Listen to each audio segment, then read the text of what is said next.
A reforma administrativa invisível também está sendo implementada nos últimos anos, com o congelamento dos salários de servidores públicos e a redução das contratações, de forma a controlar os gastos do governo. Aliás, nos últimos anos ocorreu um grande processo de digitalização do serviço público brasileiro. O Banco Mundial afirmou que o Brasil tem o governo mais digitalizado das Américas e o 7º do mundo inteiro. Isso é muito importante porque elimina a burocracia e gastos, unindo o útil ao agradável. Essas reformas são essenciais para que o Brasil passe uma imagem de controle fiscal e responsabilidade, o que gera confiança nos investidores estrangeiros. Tanto é que o mundo quase todo está mergulhando na crise.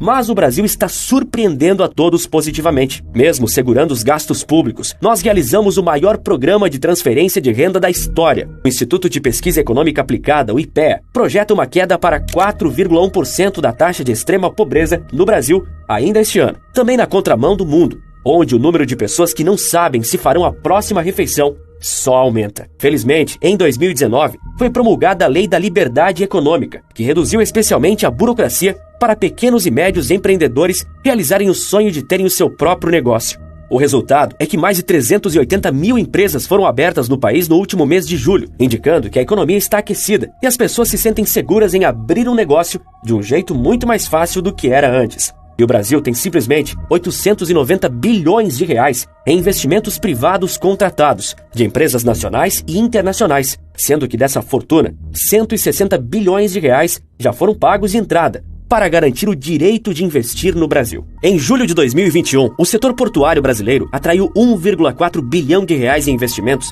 em 9 terminais de 8 estados, como Bahia e Rio de Janeiro. O marco regulatório das ferrovias estabeleceu que a iniciativa privada pode implantar novos trilhos sem a necessidade de o governo realizar o leilão. Isso reduz a burocracia e ajuda a destravar investimentos bilionários para essa forma de transporte. Somente no ano passado, 5 empresas se interessaram pela construção de 10 novos trechos de trilhos por aqui, com investimentos que, somados, superam a marca de 50 bilhões de reais. Mas falando em investimentos, o que mais precisava disso do que o saneamento básico brasileiro, que sempre foi uma das maiores vergonhas desse país? Segundo reportagem do G1, 100 milhões de brasileiros não tinham acesso a sistemas de esgoto sanitário em 2020 e utilizavam medidas alternativas para lidar com os dejetos, como descarte em fossas ou rios. Isso que você ouviu. Metade da população não tinha esgoto tratado adequadamente. Para resolver esse problema, em 2020 foi sancionado o Marco Legal do Saneamento Básico, deixando empresas privadas fornecerem serviços onde antes não havia nenhuma estrutura e estabelecendo metas para que o serviço alcance toda a população até 2033.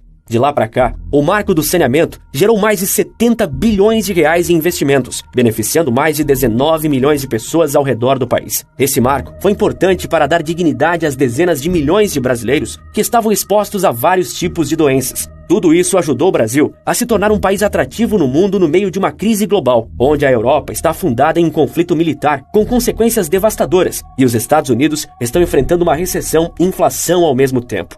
O Mercosul também deu aval para a redução brasileira de impostos, mostrando a influência do nosso país na região e ajudando no processo de adesão do Brasil à OCDE, a Organização para a Cooperação e Desenvolvimento Econômico. O Brasil está no início de um ciclo de crescimento, enquanto os países ricos estão prontos para mergulhar em uma recessão com inflação e desemprego. As expectativas para o PIB brasileiro desse ano de 2022 são de crescimento acima de 2%. Os Estados Unidos, por exemplo, estão registrando queda no PIB há 2 trimestres consecutivos. A Alemanha com 0 crescimento e o restante da Europa seguindo esse fluxo. Já a inflação brasileira recuou no mês de julho, registrando deflação de 0,68%, ou seja, queda nos preços, puxados principalmente pelo corte de impostos na energia e nos combustíveis. O desemprego, que tanto nos maltratou na última década, caiu pela primeira vez desde 2015 para menos de 10%. Existe a expectativa do ministro Paulo Guedes que ele feche o ano na casa dos 8%, o que seria um feito impressionante em meio a uma crise mundial. O Brasil também tem uma grande vantagem competitiva em relação aos outros países. Nossa produção energética é quase toda sustentável,